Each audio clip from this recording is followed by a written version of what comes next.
وہ بڑا حیران ہوا کہ بادل سے آواز آ رہی. پھر اس نے دیکھا کہ ایک پہاڑی پر بارش ہوئی, وہ بادل وہاں برسا, پھر نالیوں سے ہوتا ہوا پانی ایک طرف چلا. تو جس نے آواز سنی تھی حضور بیان کر رہے ہیں, وہ بھی پیچھے پیچھے چلا کہ پانی کدھر جا رہا ہے. اس نے جا کے دیکھا کہ ایک مقام پہ ایک باغ کو وہ پانی لگ رہا ہے اور ایک آدمی وہ پانی لگا رہا ہے. اس نے اس سے پوچھا تیرا نام کیا ہے؟ اس نے کہا کیوں؟ کہنے لگا بتا نا. اس نے نام بتایا تو کہنے لگا یہی تو وہ نام ہے جو میں نے بادلوں کے اندر سے سنا ہے کہ فلاں کے کھیت کو پانی دے دو. اس نے کہا یار تو کیا عمل کرتا ہے کہ اسپیشل تیرے لیے بارش برسے؟ یہ بخاری پڑھ رہا ہوں, سیاستہ سے حدیث عرض کر رہا ہوں. اس سے پوچھا تو کیا کام کرتا ہے کہ جناب اللہ تبارک و تعالیٰ کا حکم کرم آیا کہ خاص تیرے لیے پانی برسے اور تیرے کھیت کو سیراب کرے؟ تو اس نے کہا چھوٹا ذمہ دار ہوں, پر جب فصل اگتی ہے تو 3 حصے کرتا ہوں. ایک حصہ اپنے بال بچوں پہ, بہن بھائیوں پہ خرچ کرتا ہوں, ایک حصہ پورا, اور ایک حصہ دوبارہ کاشتکاری پہ لگاتا ہوں, اور تیسرا حصہ خالص میں نے مسکینوں, یتیموں اور غریبوں کے لیے رکھا ہوا ہے. وہ جو تیسرا حصہ, اللہ کرے آپ سمجھیں, وہ رب کے بندوں پہ تیسرا حصہ خرچ کرتا ہے نا, تو کریم مالک نے فرمایا جہاں سے غریب کا حصہ جاتا ہے وہ کھیت خشک نہیں رہنا چاہیے. وہ جہاں سے مسکین روٹی کھاتے ہیں وہ خشک نہ رہے. جہاں سے یتیموں کو کچھ آتا ہے کہیں اس کی فصل رہ نہ جائے. میں اور آپ بھی اگر اپنے مال میں مسکینوں, یتیموں, غریبوں کے حصے رکھ لیں گے تو فصلیں خشک نہیں رہیں گی. ان کے اندر تازگی آئے گی, نور آئے گا, کرم آئے گا, خاص کر خدا کی رحمت برسے گی. مدد اللہ سے چاہیں, اپنی توجہات کا مرکز رب رسول کی ذات کو بنائیں, پھر آپ محسوس کریں گے کہ بڑی جلدی اللہ تعالیٰ کی مدد آنے لگی ہے. کبھی آپ صرف کہہ دیں نا میرا رب میرے ساتھ ہے, اس لفظ میں اتنی طاقت ہے کہ دشمن ویسے زہر ہو جاتا ہے. زندگی میں کسی سے بھی لڑائی ہو تو اچھی طرح سوچ لیں کہ اللہ اس طرف ہے یا اس طرف ہے. اگر آپ زیادتی پہ ہیں تو پھر رب مظلوم کی جانب ہے. اگر اللہ کی مدد آپ کے ساتھ ہے تو دنیا کی کوئی طاقت آپ کو گرا نہیں سکتی. اور اگر آپ مظلوم کے مقابلے میں ظالم بن کے آپ کھڑے ہو گئے ہیں اور آپ نے رویہ وہ اختیار کیا ہے کہ جس میں مدد نہیں آئے گی, تو پھر یاد رکھ لیں کہ آپ کوئی بھی ہیں, کہاں بھی ہیں, آپ کمزور ہیں. طاقتور تھے ابتدائے اسلام میں, ظاہری طاقت تھی کفار مکہ کے پاس, وہ ڈنڈوں سے مارتے تھے غریبوں کو, ان کے ہاتھوں میں ڈنڈے تھے, پر خدائی طاقت ان مظلوموں کے ساتھ تھی. صاحب زرقانی نے لکھا ہے حضرت زنیرہ رضی اللہ تعالیٰ عنہ ایک لونڈی ہیں, غریب ہیں, ماڑے دا کی کام محمد ناس جانا یا رونا. غریب سادی بی بی اور لونڈی کنیزہ, ایک مشرک کی کنیزہ تھی, انہوں نے کلمہ پڑھ لیا. وہ ڈنڈوں سے مارتا, دروں سے مارتا, تکلیف دیتا. حضرت زنیرہ رضی اللہ تعالیٰ عنہ کو اتنا مارا, اتنا مارا. اب آپ ایک اور پہلو پر بھی غور کریں, مار بھی پڑ رہی ہے پر خدا ادھر ہی ہے, اللہ کی مدد ادھر ہی ہے. رب کہتا ہے کہ پہلے تو صبر کرنا, ان اللہ مع الصابرین, تو صبر کرے گا تو پھر رب کی معیت ملے گی. ذرا ٹھہرنا, تو تھوڑا ڈٹنا. ان الذین قالوا ربنا اللہ ثم استقاموا تتنزل علیہم الملائکہ. تو کہے اللہ میرا رب ہے, پھر تو پہلے ڈٹ, پہلے تو نے ڈٹنا ہے. ثم استقاموا, جو ڈٹ گیا, تتنزل علیہم الملائکہ, ڈٹنے والے کے لیے مدد آتی. پہلے تھوڑا ٹھہرنا پڑتا ہے, پہلے تھوڑا صبر کرنا پڑتا ہے, حوصلہ کرنا پڑتا, اس کے بعد مدد آتی. مار پڑ رہی ہے, مارا جا رہا ہے. حضرت زنیرہ کو ان کا مالک جو ہے ظاہری آقا وہ مار رہا ہے, یہ کنیزہ ہے, اتنا مارا, اتنا مارا, ان کی بینائی چلی گئی, نظر آنا بند ہو گیا. ابو جہل آیا اور کہنے لگا زنیرہ دیکھا نا ہمارے بت تیری آنکھیں لے گئے, معاذ اللہ, لات و منات ہمارے بتوں نے تجھے اندھا کر دیا. اب ایسا نہیں ہے کہ بی بی روتی جا رہی ہے, روتی جا رہی ہے, مایوسی مایوسی, معاذ اللہ, پریشانی, غریبی بڑی ہے, پوچھنے والا کوئی نہیں, یہ باتیں نہیں. کیا جملے ہیں خاتون کے, کیا لفظ ہیں. ابو جال نے تنزیہ کہا, معاذ اللہ, کہنے لگا دیکھا نا ہمارے بتوں نے تجھے اندھا کر دیا. تو جناب زنیرہ آنکھوں کی بینائی گئی ہے، رات کو گئی ہے، دکھ ابھی تازہ ہے، لیکن اللہ پہ جو توکل ہے، اپنے مالک سے جو رشتہ ہے وہ اتنا مضبوط ہے، اتنا طاقتور ہے، اس میں اتنی گہرائی ہے کہ حضرت زنیرہ بول کے نا اتنی قوت سے بولی، اتنی طاقت سے بولی کہ پورے کفر پر لرزہ طاری ہو گیا۔ فرمانے لگی تمہارے بتوں کی کیا اوقات ہے کہ وہ میری بینائی لے جائیں، یہ میری رب کی حکمت کا تقاضا ہے۔ جب تک اس نے چاہا زنیرہ دیکھتی رہی، اور جب اس نے چاہا زنیرہ کی آنکھوں کی بینائی چلی گئی، اور اگر وہ چاہے گا نا تو بینائی واپس بھی کر دے گا۔ اگر ہو ذوق یقین پیدا تو کٹ جاتی ہیں زنجیریں، اگر وہ چاہے گا تو بینائی آ بھی جائے گی۔ حضرت زنیرہ نے رات کو یہ لفظ کہے، ابو جہل اور سارے کفار ڈر کے سن کے چلے گئے، آپ اطمینان سے آ کے بستر پہ سوئی۔ جب سویرے اٹھی تو اللہ نے آنکھوں کی روشنی واپس کر دی تھی۔ آنکھوں کی اب چھڑی پکڑی ہے، بازاروں میں گھومتی ہے، کہتی ہیں بلاؤ کدھر ہے تمہارے نات و منات، دیکھو میرے رب نے روشنی واپس کر دی۔ آ کر میرے ساتھ ادھر آ، ستمگر ہنر آزمائیں، تو تیر آزما ہم جگر آزمائیں۔ بیمار لوگوں یاد رکھو، کہہ دیا ڈاکٹر نے کہ تو بڑا بیمار ہے، تو بڑا کمزور ہے، یہ ہو گیا وہ ہو گیا، تو ڈاکٹر اپنے علم کے مطابق بات کر رہا ہے، ہوگا تو وہ جو میرا رب چاہے گا۔ کمزور ہو جانا، پریشان ہو جانا، تکلیف میں آ جانا، پتہ نہیں بات ہو گئی ہے تو جانے کیا ہو جائے گا۔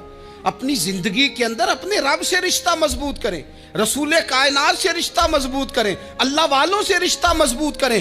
حضرت زنیرہ نے پیغام دیا کہ زندگی میں جو جینا چاہتے ہیں تو وہ رب کا نام لے کے جی سکتے ہیں، جو اپنی زندگی میں خوشیاں دیکھنا چاہتے ہیں تو رسول اللہ کے نام پر خوشیاں دیکھی جا سکتی ہیں۔ توکل کی بنیاد پر بندہ خوشیاں لے سکتا ہے، اور اگر انسان میں توکل نہیں ہے تو پھر وہ اس کالے جادو سے بھی ڈر رہا ہے، وہ نیلے سے بھی ڈر رہا ہے، وہ پیلے سے بھی ڈر رہا ہے، وہ فلانے سے بھی ڈر رہا ہے، وہ میرے خلاف فلانا رشتہ دار سازش کر رہا ہے تو ڈر رہا ہے، فلانا میرے بارے میں یہ کر رہا ہے تو ڈر رہا ہے، وہ پتہ نہیں دنیا ادھر ہو جائے گی تو کیا ہو جائے گا، اٹھ باندھ کمر کیوں ڈرتا ہے، پھر دیکھ خدا کیا کرتا ہے۔ تو اس ساری گفتگو کا نچوڑ آپ کو یہ عرض کیا ہے، سب سے پہلے تو یہ کہ میدانوں میں مدد بھی اللہ کی، رزق میں مدد بھی اللہ کی، فصلیں خشک ہوں تو مدد پھر بھی اللہ کرے، تو پھر ساری مدد، اور اگر انسان بیمار ہو تو پھر بھی مدد اللہ کی۔ تو اپنے اللہ کی جانب توجہ کو بڑھائیں، آپ اللہ سے مدد کے سوالی بنیں۔ ترمذی کی ایک حدیث ہے، میں آپ کو زندگی کا تجربہ بتاتا ہوں کہ جب میں بڑا پریشان ہوتا ہوں تو یہ والی روایت کھول لیتا ہوں، مزہ دیتی ہے۔ میرے نبی پاک علیہ السلام نے فرمایا اپنے دکھ سیٹھوں نوابوں کو نہ کہنا، مالداروں کا نہ کہنا، ورنہ اللہ تمہیں کبھی غنی نہیں کرے گا۔ فرمایا اپنے دکھ اپنے رب کی بارگاہ میں عرض کرنا، جلدی کرے یا دیر سے کرے اللہ تمہیں لوگوں سے بے نیاز کر دے گا۔